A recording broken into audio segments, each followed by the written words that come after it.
Hello, this video is to help you with the reconciliation part of these tasks, which we've looked at in week 2. So just to bring us right back to basics, when we talk about the sales ledger control account, so that is an account within the general ledger.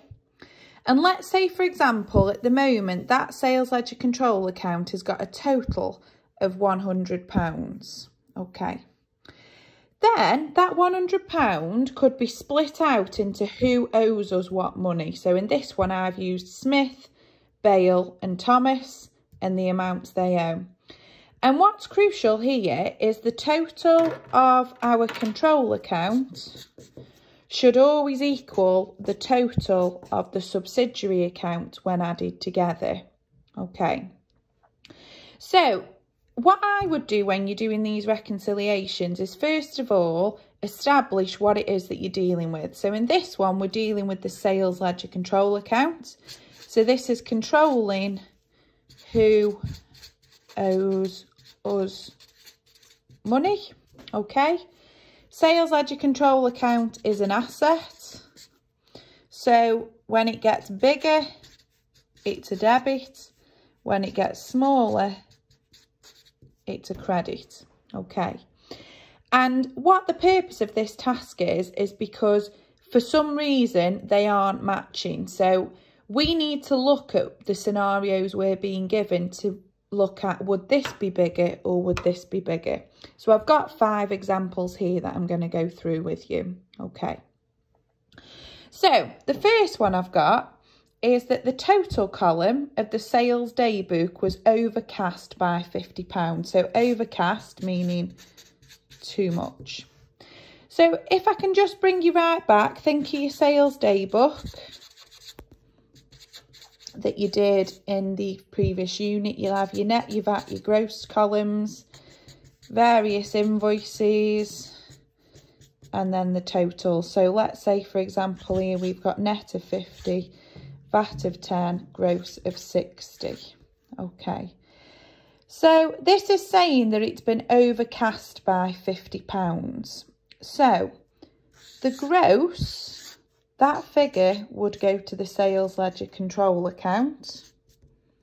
Okay, because we know that we would credit sales with the net, credit VAT with the 10, debit sales ledger control account with the 60. Okay. But then we would post all of these individual invoices, wouldn't we, to our subsidiary ledger. Okay.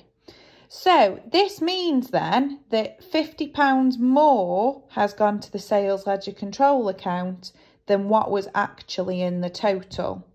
So the effect here is the sales ledger control account is £50 bigger, or the subsidiary ledger is £50 smaller. Okay, so whichever way you're looking at it, we need to identify which one has ended up being larger or smaller. And in this case, we know that the sales ledger control account is £50 bigger because £50 more got posted to it, or the subsidiary is £50 smaller because £50 less got posted to the subsidiary than to the sales ledger control account. Okay, so that is example number 1.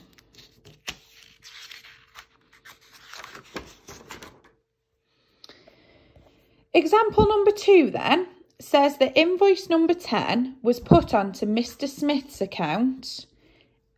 The correct customer was Mr. Thomas. Okay, so now you've got to think to yourself, it should have gone onto Mr. Smith's account, but it went on it should have gone on to Mr. Thomas's account, but it went on to Mr. Smith's.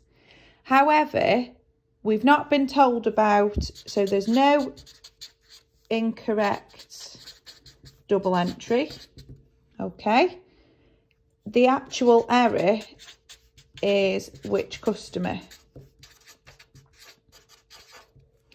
But this shouldn't affect the balances on the subsidiary or the sales ledger control account, because even though it's on the wrong person's account, it's still on somebody's account. So the subsidiary and the sales ledger control account should still equal. Neither should be bigger than the other with that particular error. Okay. A credit note was entered as an invoice in the sales ledger account. Okay, so that's not the sales ledger control account. That's the sales ledger account. So that is the subsidiary. Okay, so this means that a credit note was entered as an invoice in the subsidiary. So the error is in the subsidiary. And think about this logically. A credit note would make your balance smaller, wouldn't it? It would reduce how much you owe. And it's been entered as an invoice, which invoices make your balance bigger. So this would mean that the subsidiary is bigger, which therefore you could say, or the sales ledger control account is smaller. Okay, because credit notes would make your balance smaller, but it's been posted as an invoice incorrectly, in which case that means you've added money on, not took it off, which is why the subsidiary has got bigger. And if that's got bigger incorrectly, that would mean that the balance on the sales ledger control account is smaller.